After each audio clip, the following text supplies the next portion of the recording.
1940 में नाजी हुकूमत कंसंट्रेशन कैंपों के कैदियों से जबरदस्ती लाखों पाउंड के नकली नोट तैयार करवाती है। उनका मंसूबा यह होता है कि इन नकली नोटों को खुफिया तौर पर ग्रेट बर्तानिया भेजा जाए ताकि वहां के बैंकिंग सिस्टम को नुकसान पहुंचाया जा सके और मईशत को तबाह कर दिया जाए। नाजी हुकूमत को यकीन होता है कि अगर यह मंसूबा कामयाब हो गया तो जर्मनी के लिए जंग जीतना ज्यादा आसान हो जाएगा। जब तमाम नकली नोट सूटकेसों में भर दिए जाते हैं तो उन्हें ट्रेनों के जरिए मुख्तलिफ मुकामात पर रवाना कर दिया जाता है। इसी दौरान इंग्लैंड के शहर बर्मिंघम में एक अहम असलहा साज फैक्ट्री की खवातीन मुसलसल काम कर रही होती हैं। बाहर जर्मन तैयारे शहर पर शदीद बमबारी कर रहे होते हैं, लेकिन खतरे के बावजूद ये खवातीन अपना काम जारी रखती हैं। आज फैक्ट्री में काम करने वाली एक मुलाजमा की सालगिरह होती है, इसलिए सब लोग उसके लिए हैप्पी बर्थडे गाना गाते हैं और एक मोमबत्ती भी जलाते हैं। लेकिन ये खुशी के लम्हात ज्यादा देर कायम नहीं रहते, क्योंकि अचानक एक बॉम्ब फैक्ट्री पर आ गिरता है। धमाका इतना जबरदस्त होता है कि पूरी फैक्ट्री लम्हों में तबाह हो जाती है और वहां मौजूद तमाम मजदूर हलाक हो जाते हैं। दूसरी तरफ टॉमी तन्हाई की जिंदगी गुजार रहा होता है। एक वक्त था जब वो पीकी ब्लाइंडर्स का लीडर था, जो इंग्लैंड का सबसे ताकतवर गैंग समझा जाता था। लेकिन अब वो देही इलाके में अकेला रहकर अपनी सवाने हयात लिख रहा होता है। अगली सुबह उसका मुआविन जॉनी उसे इत्तला देता है कि उनका आबाई शहर बर्मिंघम जर्मन बमबारी का निशाना बना है, मगर टॉमी इस खबर पर कोई खास रद्द-ए-अमल नहीं दिखाता। जानी उसे ये भी बताता है कि उसकी मुलाकात एक ऐसी औरत से हुई जो शहर छोड़कर भाग रही थी। उस औरत ने जानी को फौरन पहचान लिया और पुराने दिनों का जिक्र करते हुए पूछा कि क्या उसे मालूम है टॉमी के साथ क्या हुआ। वो टॉमी को तमाम खाना बदोशों का बादशाह कहकर याद करती है। जानी उस औरत को बताता है कि टॉमी ने दुनिया से खुद को अलग कर लिया है और अब वो अपनी किताब लिखने में मसरूफ है। इधर टॉमी अपनी सवाने हयात लिख रहा होता है कि अचानक फोन की घंटी बजने लगती है। जब वो फोन बंद करने के लिए मेज से उठता है तो उसे अपने सहन में किसी के दौड़ने की आहट महसूस होती है। चंद लम्हों तक माहौल में शदीद तनाव छा जाता है, लेकिन फिर वो झंझलाहट में मेज पर जोर से हाथ मारता है। कुछ देर बाद वो चहलकदमी के लिए बाहर निकलता है और एक दरख्त की शाख पर लाल रंग का स्कार्फ लटका हुआ देखता है। बाद में जब वो दोबारा अपनी किताब लिख रहा होता है तो वो एतराफ करता है कि पिछले कुछ अरसे से उसे अपनी मरहूम बेटी के नज़ारे दिखाई देते रहते हैं, लेकिन ये स्कार्फ हकीकत में मौजूद है और वो समझ नहीं पाता कि ये वहां कैसे पहुंचा।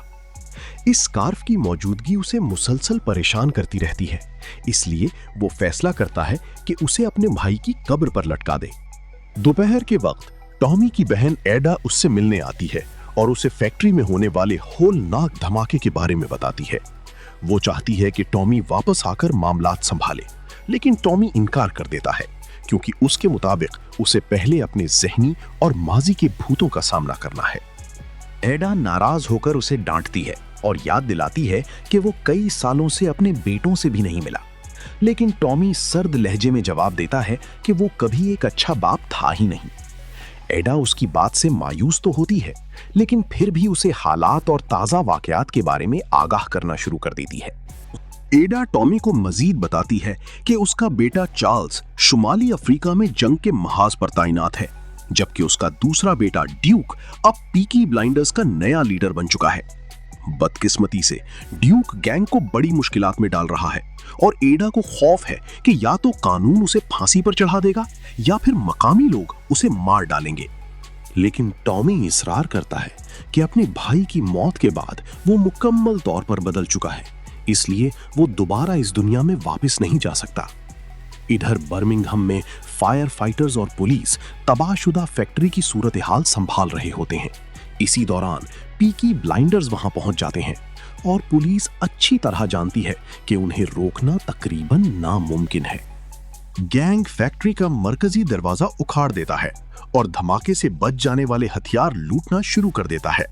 फैक्ट्री का मालिक फौरन एहतजाज करता है, लेकिन ड्यूक उसे बताता है कि उन्हें बर्मिंघम पुलिस के चीफ इंस्पेक्टर की इजाजत हासिल है।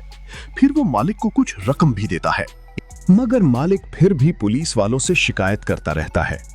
ये देखकर ड्यूक का करीबी साथी अलाइजा ऐलान करता है कि जो भी उन्हें रोकने की कोशिश करेगा उसकी शनाख्त कर ली जाएगी और उसके खानदान को सजा दी जाएगी। फैक्ट्री का मालिक बेखौफी से जवाब देता है कि वो उनसे नहीं डरता। ये सुनकर ड्यूक उसे जोर से मारता है और जमीन पर गिरा देता है। मालिक के मुलाजिम फौरन अपने मालिक के दिफा में आ जाते हैं, लेकिन पीकी ब्लाइंडर्स उन पर भी हमला कर देते हैं और चंद लम्हों में लड़ाई जीत लेते हैं। जब आम लोग मुदाखलत करना छोड़ देते हैं तो गैंग फैक्ट्री में मौजूद तमाम बच जाने वाले हथियार अपने कब्जे में ले लेता है। कुछ देर बाद एडा बर्मिंघम वापस पहुंचती है और अपने बेटे कार्ल को साथ लेकर फैक्ट्री का रुख करती है, लेकिन वहां मौजूद मजदूर फौरन उसे तनकीद का निशाना बनाते हैं। उनका कहना होता है कि पीकी ब्लाइंडर्स ने पहले ही हालात खराब कर दिए हैं, इसलिए उसे यहां आने की हिम्मत नहीं करनी चाहिए थी। दूसरी जानिब एक पब में ड्यूक की मुलाकात बैकेट नामी एक नाजी एजेंट से होती है। बैकेट उसे अपने नकली नोटों का नमूना दिखाता है। वो बताता है कि 35 करोड़ पाउंड के नकली नोट बरतानवी मईशत में दाखिल करने के लिए तैयार हैं और इस मकसद के लिए उसे मुख्तलिफ गैंग्स की मदद दरकार है। अगर पीकी ब्लाइंडर्स इसके साथ काम करने पर राजी हो जाएं, तो उन्हें इस मुनाफे का 20% हिस्सा मिलेगा। अलबत्ता उन्हें इस बात के लिए भी तैयार रहना होगा कि इस मंसूबे के बाद पूरे मुल्क में अफरा तफरी और इंतशार फैल सकता है। बैकेट ये भी बताता है कि इसके आला अफसर असल में टॉमी से बात करना चाहते थे।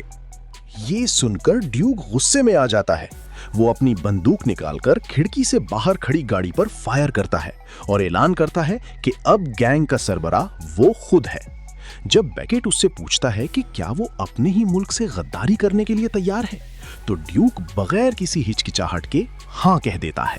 अगले दिन टॉमी अपने घर में एक अजीब सी आवाज सुनता है।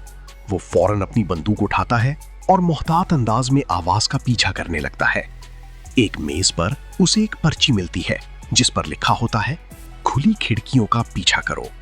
टॉमी इस हिदायत पर अमल करता है और आखिरकार एक कमरे में पहुंचता है जहां को सुकून से उसकी लिखी हुई किताब पढ़ रही होती है। वो फौरन उस पर बंदूक तान देता है, लेकिन करीब जाकर उसे शदीद हैरत होती है क्योंकि को बिल्कुल ड्यूक की मरहूम वालिदा जेल्डा जैसी दिखाई देती है। कौ वजाहत करती है कि वो जेल्डा की जुड़वा बहन है। उसका कहना होता है कि वो अब भी ख्वाबों और रूहानी महफिलों में अपनी बहन से राब्ता रखती है। उसके मुताबिक जेल्डा ने ही उसे यहाँ एक पैगाम लेकर भेजा है। को बताती है कि वो सब खाना बदोश नस्ल से ताल्लुक रखते हैं और ड्यूक ऐसे खतरनाक लोगों के साथ मिल रहा है जो पूरे खाना बदोश कबीले को तबाह कर सकते हैं। वो टॉमी से कहती है कि अगर वो वापस आकर अपने बेटे को रोक ले तो बदले में वो उसे ज़हनी सुकून हासिल करने में मदद देगी। इसी दौरान जॉनी बंदूक लिए हुए कमरे में घुस आता है क्योंकि उसे लगता है कि घर में कोई घुस आया है, लेकिन टॉमी उसे हैरान करते हुए कहता है कि कोई दुश्मन नहीं बल्कि उनकी मेहमान है। बाद में तन्हाई में जॉनी टॉमी को खबरदार करता है कि को जंग में मरने वाले फौजियों की मांओं के जज्बात से फायदा उठाती है और दावा करती है कि वो उनके बेटों की रूहों से राब्ता कर सकती है। जॉनी को खदशा होता है कि शायद वो टॉमी को भी अपने जाल में फंसा रही है, मगर टॉमी उसकी बात को नजरअंदाज कर देता है। उसी दोपहर ड्यूक अपने सुअरों का जायजा ले रहा होता है और अपने गोदाम में कुछ सामान रख रहा होता है कि अचानक एडा वहां पहुंच जाती है। वो फैक्ट्री पर किए गए हमले की वजह से ड्यूक को सख्त तनकीद का निशाना बनाती है और साथ ही उससे सुअरों के बारे में भी सवाल करती है। ड्यूक दावा करता है कि एक मज़बा खाने पर हमला हुआ था, इसलिए वो आर्जी तौर पर इन सुअरों की देखभाल कर रहा है, लेकिन एडा उसकी बात पर यकीन नहीं करती। कुछ ही देर बाद ड्यूक खुद एतराफ करता है कि वो दवाएं फरोख्त कर रहा है। ये सुनते ही एडा को याद आ जाता है कि हाल ही में एक अस्पताल से बड़ी मिकदार में दवाएं चोरी हुई थीं। वो फौरन ड्यूक को धमकी देती है कि वो इसकी शिकायत हुकाम से करेगी, मगर ड्यूक पूरे एतमाद अंदाज में जवाब देता है कि अब उसे रोकने की ताकत किसी के पास नहीं है। इसके बाद एडा एक ऐसे शख्स से मिलने जाती है जो कभी टॉमी के लिए काम किया करता था। वो उसे ड्यूक की तमाम हरकतों के बारे में बताती है और कहती है कि वो फौजी पुलिस के पास जाने का सोच रही है। एडा उससे दरखास्त करती है कि वो गवाही दे और उसका साथ दे, लेकिन वो साफ इनकार कर देता है। उसके मुताबिक ड्यूक के खिलाफ जाना सिर्फ मजीद मुसीबतें पैदा करेगा और वो समझता है कि अगर कोई शख्स ड्यूक को रोक सकता है तो वो सिर्फ टॉमी है। दूसरी तरफ टॉमी अपने शराब खाने में जाता है, लेकिन अचानक एक आवाज सुनकर चौंक जाता है और उसके हाथ से शराब की बोतल गिरकर टूट जाती है। इसी लम्हे उसे जंग के दौरान महाज़े जंग की सुरंगों में गुजारे गए दिन याद आ जाते हैं। ये मंजर वाज़ेह कर देता है कि वो अब भी शदीद ज़हनी सदमे और जंगी यादों का शिकार है। अपनी किताब में वो लिखता है कि वो जंग को अपने घर तक ले आया था ताकि रात को सो सके। उसे महसूस होता है कि उसे सिगरेट की शदीद जरूरत है। कुछ देर बाद वो अचानक नींद से जाग उठता है क्योंकि को उसके सामने आ खड़ी होती है। को उसके हाथ में वही सुर्ख स्कार्फ थमा देती है और उसके मरहूम भाई के बारे में सवाल करने लगती है। टॉमी इस मौजू पर बात करने से इनकार कर देता है, लेकिन को मुसलसल इसरार करती रहती है। वो दावा करती है कि दरअसल ज़ेल्डा अपनी जुड़वा बहन के जिस्म के जरिए उससे बात कर रही है। जब टॉमी इस बात पर यकीन नहीं करता तो को कहती है कि ये स्कार्फ उसकी मरहूम बेटी ने छोड़ा था। वो ये भी दावा करती है कि उसने टॉमी के भाई की रूह से बात की है। अपनी बात साबित करने के लिए वो वही अल्फाज दोहराती है जो टॉमी ने अपने भाई की कब्र पर कहे थे। ये सुनकर टॉमी पहली बार वाकई दिलचस्पी लेता है और मजीद जानना चाहता है, मगर को एक शर्त रखती है। वो कहती है कि अगर टॉमी अपने बेटे ड्यूक की मदद करने और उसे रोकने के लिए वापस आने पर राजी हो जाए, तभी वो उसे मजीद राज बताएगी। उसके बाद को अपने और ज़ेल्डा के माजी की कुछ निजी यादों का जिक्र करती है, जिनके बारे में सिर्फ ज़ेल्डा ही जान सकती थी। ये बात टॉमी को मजीद हैरान कर देती है और उसे लगने लगता है कि शायद को वाकई सच कह रही है। कुछ देर बाद को टॉमी को बताती है कि उसका भाई अपनी मौत का जिम्मेदार उसे नहीं समझता। वो कहती है कि सब लोग यही समझते हैं कि उसके भाई ने अपनी जान खुद ली थी। ये सुनते ही टॉमी बेचैन हो जाता है और उसे खामोश कराने की कोशिश करता है। फिर वो आखिरकार बरसों से अपने दिल में छुपा राज बयान कर देता है। टॉमी बताता है कि उसके भाई ने उसकी गाड़ी चुरा ली थी, जिसके बाद वो उसके पीछे गया। उस रात शदीद धुंध छाई हुई थी और उसके भाई ने बहुत ज्यादा सिगरेट पी रखे थे। इसी वजह से उसे लगा कि टॉमी कोई शैतानी वजूद है जो उसे लेने आया है। दोनों के दरमियान हाथापाई शुरू हो गई और इसी कशमकश में टॉमी से गलती से अपने भाई का कत्ल हो गया।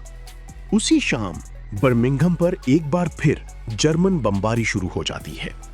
लोग जान बचाने के लिए पनाहगाहों की तरफ दौड़ पड़ते हैं। एडा इस मौके से फायदा उठाते हुए तमाम मकामी लोगों से एक साथ बात करती है। वो उन्हें समझाती है कि ड्यूक को रोकना जरूरी है, लेकिन इस मकसद के लिए उसे उनकी गवाही दरकार होगी ताकि वो फौजी पुलिस के पास जा सके। दूसरी तरफ ड्यूक की मुलाकात बेकेट और वर्जिल से होती है, जो ब्रिटिश फाशिस्ट लीग का नायब सरबराह है। वर्जिल पूरे मुल्क में नकली नोट फैलाने में मदद करने वाला है, इसलिए वो मंसूबे की तफसीलात जानना चाहता है। ड्यूक अपना मंसूबा पेश करते हुए बताता है कि वो 3 नहरी कश्तियों के जरिए रकम मुंतकिल करेगा। ये मंसूबा सुनकर वर्जिल काफी मुतासिर होता है, लेकिन इसी दौरान बेकेट एक हैरान कुन इंकशाफ करता है।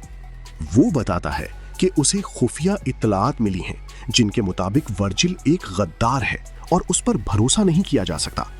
ड्यूक बगैर एक लम्हा जाया किए वर्जिल पर गोली चला देता है। शदीद जख्मी वर्जिल खून बहाता हुआ जमीन पर रेंगने की कोशिश करता है, लेकिन ड्यूक दूसरी गोली मारकर उसका काम तमाम कर देता है। मगर बेकेट उसे हुक्म देता है कि वो अपनी तमाम गोलियां उसी पर खाली कर दे ताकि कोई शक बाकी न रहे। इस वाक़े के बाद ड्यूक वाज़े तौर पर परेशान और घबराया हुआ नजर आता है। बेकेट उसे तसल्ली देते हुए कहता है कि वो इंतहाई ताकतवर लोगों के साथ काम करता है और जब तक वो उनके साथ है कोई उसका कुछ नहीं बिगाड़ सकता। वो मजीद बताता है कि बहुत जल्द ड्यूक को कश्तियों के जरिए लिवरपूल जाना होगा और वहां से रकम वसूल करनी होगी, लेकिन फिलहाल सबसे अहम काम लाश को ठिकाने लगाना है। बेकेट के जाने के बाद ड्यूक गुस्से में एक बोतल जमीन पर दे मारता है। फिर वो वर्जिल की लाश को अपने सुअरों के आगे फेंक देता है ताकि कोई सबूत बाकी ना रहे। इधर लिवरपूल में नकली नोटों से भरे सूटकेस लेकर आने वाले जहाज आखिरकार बंदरगाह पर पहुंच जाते हैं। अगली सुबह टॉमी बेदार होता है और खुद को बिस्तर पर अकेला पाता है। उसके पास सिर्फ वही सुर्ख स्कार्फ पड़ा होता है। वो एक बार फिर उस स्कार्फ को अपने भाई की कब्र पर रखता है और आखिरकार फैसला कर लेता है कि अब मजीद खामोश नहीं बैठेगा। वो अपने पुराने कपड़े पहनता है, अपनी गाड़ी निकालता है और ऐलान करता है कि वो बर्मिंघम वापस जा रहा है। ये सुनकर जॉनी शदीद परेशान हो जाता है। उसे लगता है कि यह फैसला बहुत खतरनाक है, इसलिए वो टॉमी के साथ जाने की पेशकश करता है। दूसरी तरफ ड्यूक एक औरत के साथ रात गुजारने के बाद बेदार होता है। अचानक उसे याद आता है कि वर्जिल के कपड़े अब भी उसके पास मौजूद हैं। किसी सबूत के खतरे से बचने के लिए वो फौरन उन्हें आग लगा देता है। इसी दौरान बैकेट वहां पहुंच जाता है और उसे पनाहगाह में एडा की सरगर्मियों के बारे में बताता है। वो कहता है कि एडा फौजी पुलिस तक पहुंचने से पहले ही उसे खामोश कर देना चाहिए। बैकेट मजीद कहता है कि उसे अपने हकीकी बेटे पर शर्मिंदगी महसूस होती है, लेकिन अगर ड्यूक उसका बेटा होता तो वो उस पर फख्र करता। इसके बाद ड्यूक शहर भर में एडा और काल का पीछा करने लगता है। वो एक फोन बूथ में छुप जाता है जहां से वो आसानी से निशाना लगा सकता है, मगर जब वो ट्रिगर दबाने लगता है तो अपने खानदान के लिए मौजूद जज्बात उसे रोक देते हैं। शदीद गुस्से में वो फोन तोड़ देता है और हमला करने का इरादा तर्क कर देता है। फिर भी वो एडा पर नजर रखे रहता है। इसी दौरान वो देखता है कि एक गाड़ी आकर एडा के करीब रुकती है। जब बैकेट गाड़ी से बाहर निकलता है तो ड्यूक फौरन चीखकर एडा को खबरदार करने की कोशिश करता है, लेकिन अफसोस तब तक बहुत देर हो चुकी होती है। बैकेट बगैर हिचकिचाहट के एडा पर कई गोलियां चला देता है और उसे मौके पर ही कत्ल कर देता है। इसके बाद वो गवाहियों से भरा बैग उठाता है और वहां से निकलने लगता है। जाने से पहले वो ड्यूक की तरफ देखकर कहता है कि आज उसने उसे मायूस कर दिया है। ईडा का बेटा कार्ल अपनी मां को इस हालत में देखकर टूट जाता है, जबकि ड्यूक बेबसी से खड़ा सब कुछ देखता रह जाता है। इधर सड़क पर सफर करते हुए टॉमी अचानक अपनी गाड़ी रोक देता है। वो बाहर निकलता है और ईडा की रूह को अपने सामने खड़ा देखता है। इसी लम्हे उसे एहसास हो जाता है कि ईडा अब इस दुनिया में नहीं रही। चंद मिनट बाद टॉमी जाय वकुआ पर पहुंच जाता है। वहां मौजूद एक पुलिस अफसर उसे बताता है कि एडा की मौत में ड्यूक का भी नाम लिया जा रहा है। ये सुनते ही टॉमी जानी को मुर्दा खाने भेज देता है ताकि वो एडा की लाश की हिफाजत करे, जबकि बाकी मामला वो खुद संभालने का फैसला करता है। कुछ देर बाद टॉमी एक पब में दाखिल होता है और सबसे पहले चलती हुई मौसीकी बंद कर देता है। फिर वो बुलंद आवाज में ड्यूक के बारे में पूछता है। पब में मौजूद लोग फौरन उसके रवैये पर एतराज करते हैं और उसकी बेइज्जती शुरू कर देते हैं। सूरत हाल तेजी से खराब होने लगती है, लेकिन अचानक इलाइजा टॉमी को पहचान लेता है और मजमे को बताता है कि ये शख्स कौन है। ये सुनते ही तकरीबन सब लोग पीछे हट जाते हैं। अलबत्ता एक फौजी ऐसा होता है जो टॉमी के नाम से वाकिफ नहीं होता। वो बंदूक तानकर टॉमी को धमकाने की कोशिश करता है। जवाब में टॉमी अपनी कमीज खोलकर अंदर छुपा हुआ ग्रेनेड दिखाता है। ये मंजर देखकर फौजी खौफजदा होकर पब से बाहर भाग जाता है और चंद लम्हों बाद जोरदार धमाका सुनाई देता है। उसके बाद टॉमी फौजी की बंदूक उठाता है और रिकॉर्ड प्लेयर पर गोली चला देता है। फिर वो एलाइजा को मजबूर करता है कि उसे फौरन अपने बेटे के पास लेकर जाए। उधर गोदाम में ड्यूक अपना कुछ सामान समेट रहा होता है और वहां से निकलने की तैयारी कर रहा होता है, लेकिन अचानक टॉमी वहां पहुंच जाता है। वो ड्यूक को पकड़कर कीचड़ में गिरा देता है। इसके बाद वो दवाओं के थैले उठाकर एक एक करके ड्यूक पर फेंकने लगता है और उसे डांटता है कि उसने तमाम हदें पार कर दी हैं। टॉमी के एक जोरदार वार के बाद ड्यूक वजाहत करता है कि वो एडा को कत्ल नहीं कर सका क्योंकि अपने खानदान के लिए उसकी वफादारी अब भी जिंदा है। मगर वो ये भी कहता है कि वो बार बार गुनाहों में डूब जाता है क्योंकि यही वाहिद वर्षा है जो उसे अपने बाप से मिला है। गुस्से में आकर ड्यूक टॉमी पर झपट पड़ता है और अगले ही लम्हे दोनों बाप बेटा कीचड़ में एक दूसरे से खौफनाक लड़ाई करने लगते हैं। टॉमी चंद ही लम्हों में ड्यूक पर काबू पा लेता है और उसे मजबूर करता है कि वो बैकेट और उसके पूरे मंसूबे के बारे में सच सच बताए। इसके बाद टॉमी मुर्दा खाने जाता है जहां एडा की लाश रखी होती है। वो जानी की बंदूक ले लेता है और उसे वहां से चले जाने का हुक्म देता है। फिर वो अपनी बहन की लाश के पास बैठकर उससे बात करने लगता है। टॉमी अफसोस के साथ कहता है कि जब एडा ने उसे वापस आने के लिए कहा था तभी उसे आ जाना चाहिए था। वो एक और बड़ा राज भी कबूल करता है। टॉमी बताता है कि उसने अपने भाई को खुद कत्ल किया था और ये कोई हादसा नहीं था। उस वक्त वो नशे में धुत था और शदीद गुस्से में भी था। वो एतराफ करता है कि उसने अपने भाई को इसलिए मारा क्योंकि वो उसके असर और बोझ से आजाद होना चाहता था। जब टॉमी मुर्दा खाने से बाहर निकलता है तो उसकी आंखों में आंसू होते हैं, मगर जैसे ही वो दरवाजे से बाहर कदम रखता है उसका सामना पैकेट से हो जाता है। अगले ही लम्हे दोनों एक दूसरे पर फायरिंग शुरू कर देते हैं। गोलियों की आवाज से आसपास बंधे घोड़े खौफजदा होकर बेचैन हो जाते हैं, जबकि दोनों आदमी अपनी जान बचाने के लिए मुख्तलिफ जगहों पर छुपते और पोजीशन बदलते रहते हैं। फायरिंग के दौरान बैकेट टॉमी को कायल करने की कोशिश करता है। वो दावा करता है कि हिटलर मुआशरे को खराब खून से पाक करने के बारे में दुरुस्त है। उसके मुताबिक अगर जंग बमों के बजाय नकली नोटों के जरिए खत्म की जा सके तो ये ज्यादा बेहतर होगा। लेकिन जब बैकेट की आखिरी गोलियां भी खत्म हो जाती हैं तो वो घोड़ों को अपनी ढाल के तौर पर इस्तेमाल करता है। वो उन्हें आगे धकेल देता है ताकि वो गली का रास्ता रोक दें और खुद वहां से भाग निकलता है। उसके जवाब में टॉमी एक घोड़े पर सवार हो जाता है और तेजी से शहर की सड़कों पर उसका पीछा शुरू कर देता है।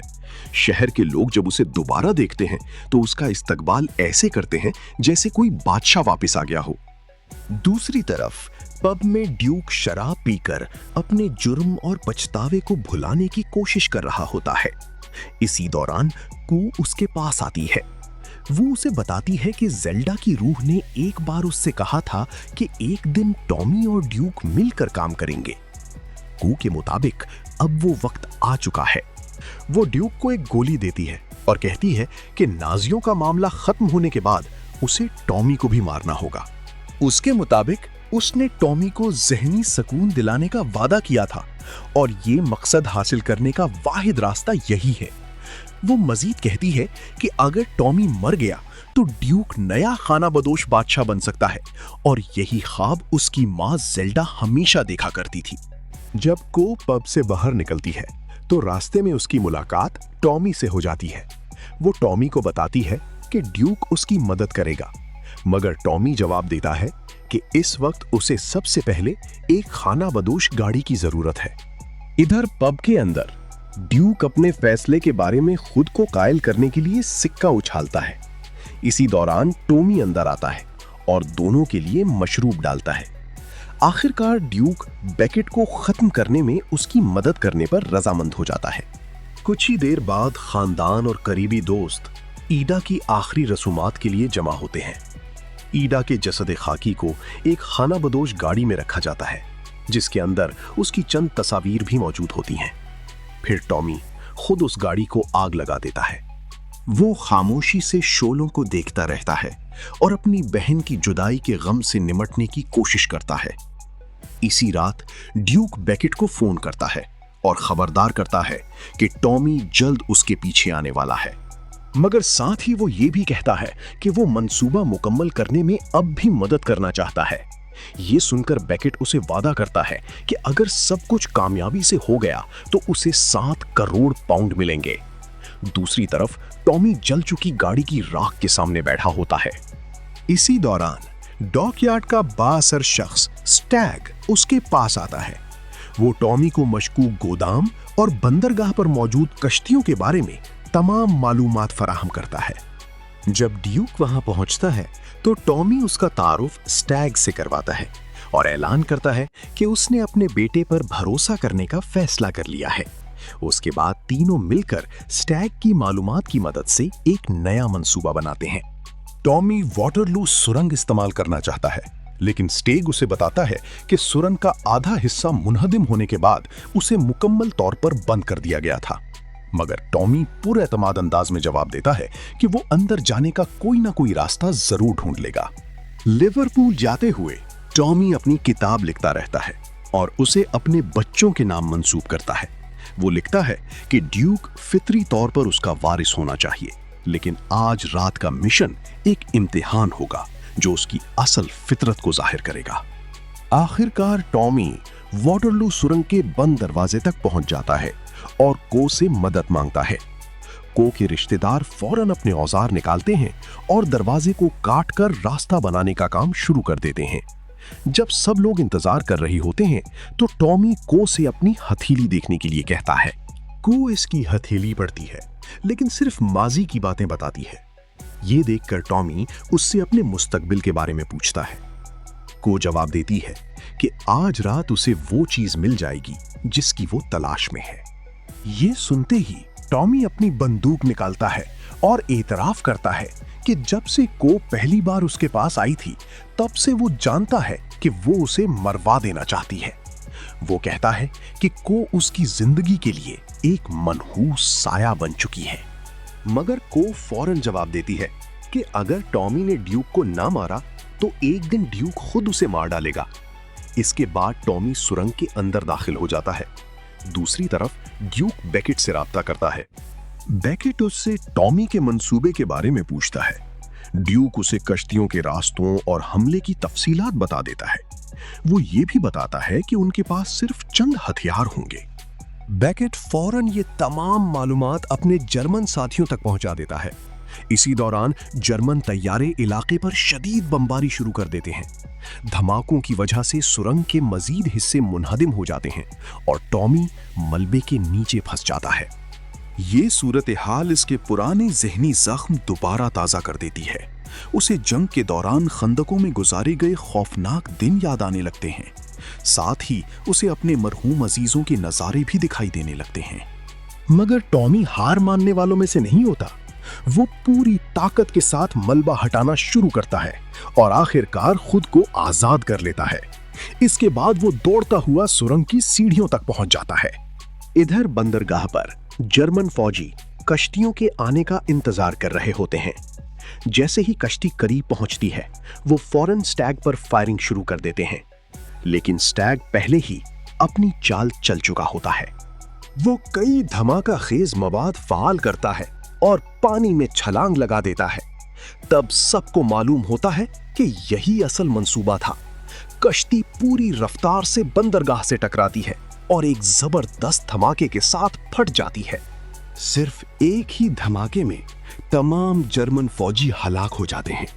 गोदाम के अंदर बेकेट को अचानक एहसास हो जाता है कि ड्यूक ने उसे धोखा दिया है। वो फौरन अपनी बंदूक निकालकर ड्यूक पर तान देता है। ड्यूक सुकून से जवाब देता है कि उसके सिक्के ने उसे अपने बाप की नाफरमानी करने का मशवरा दिया था, लेकिन उसने सिक्के की बात मानने के बजाय सही काम करने का फैसला किया। इसी लम्हे गोदाम के अंदर एक जोरदार धमाका होता है। धमाके की शिद्दत से बेकेट जमीन पर जा गिरता है, जबकि ड्यूक मौके का फायदा उठाकर वहां से भाग निकलता है। उधर टॉमी भी आखिरकार गोदाम के अंदर दाखिल होने में कामयाब हो जाता है। चंद ही लम्हों में पीकी ब्लाइंडर्स पूरे गोदाम का घेराव कर लेते हैं। इसके बाद बाकी मांदा नाजी फौजियों और पीकी ब्लाइंडर्स के दरमियान शदीद फायरिंग शुरू हो जाती है। गैंग किसी पर रहम नहीं करता और एक एक करके तमाम नाजी फौजियों को खत्म कर देता है। दूसरी तरफ टॉमी भी गोदाम के मुख्तलिफ हिस्सों में खामोशी से आगे बढ़ता हुआ कई दुश्मनों को मार गिराता है। इसी दौरान उसकी मुलाकात दोबारा ड्यूक से हो जाती है। फिर वो ड्यूक को फौरन वहां से चले जाने का हुक्म देता है। इसके बाद टॉमी रकम से भरे डब्बों के दरमियान एक बारूदी सुरंग नस्ब कर देता है ताकि पूरा जखीरा तबाह हो जाए। ये सब देखकर बेकेट अपनी गाड़ी में बैठता है और पूरी रफ्तार से टॉमी की तरफ बढ़ता है। टॉमी अपनी बंदूक हाथ में लिए उसका इंतजार करता रहता है। करीब आते ही बेकेट 2 गोलियां टॉमी के पेट में मार देता है, मगर अगले ही लम्हे टॉमी भी फायर करता है और बेकेट के सर में गोली मारकर उसे हलाक कर देता है। बेकेट मर जाता है, लेकिन गाड़ी बदस्तूर तेजी से आगे बढ़ती रहती है। लेकिन ऐन वक्त पर ड्यूक दौड़कर आता है और टॉमी को जोर से धक्का देकर रास्ते से हटा देता है। शदीद जख्मी होने के बाद टॉमी जमीन पर गिर जाता है, जबकि गैंग के तमाम अफराद उसके गिर्द जमा हो जाते हैं। टॉमी अपनी बंदूक निकालकर ड्यूक के हाथ में देता है और कहता है कि अब उसकी तकलीफ खत्म कर दो। शुरू में ड्यूक साफ इनकार कर देता है, लेकिन टॉमी बार बार इसरार करता है और उसे अपनी किस्मत कबूल करने का कहता है। आखिरकार भारी दिल के साथ ड्यूक बंदूक उठाता है और ट्रिगर दबा देता है। पीकी ब्लाइंडर्स अपने अजीम लीडर को आखिरी अलविदा कहते हैं, जबकि ड्यूक आंसुओं के साथ अपने बाप को खो देने का गम बर्दाश्त करता है। टॉमी की मौत के बाद गैंग के अफराद ड्यूक को अपना नया खाना बदोश बादशाह तस्लीम कर लेते हैं। इख्तिदार संभालते ही ड्यूक पहला हुक्म देता है कि जहां कहीं भी नकली नोट बाकी हों, उन्हें फौरन जला दिया जाए। सब लोग घंटों तक आग के गिर्द खड़े रहते हैं, अपने अजीम लीडर और दोस्त को आखिरी खराज अकीदत पेश करते हुए। तो दोस्तों, अगर आपको ये कहानी पसंद आई हो तो वीडियो को लाइक करें, अपने दोस्तों के साथ शेयर करें और हमारे चैनल को सब्सक्राइब करना बिल्कुल ना भूलें, ताकि आप ऐसी ही मजीद जबरदस्त फिल्मों की कहानियां देखते रहें। फिर मिलते हैं अगली वीडियो में।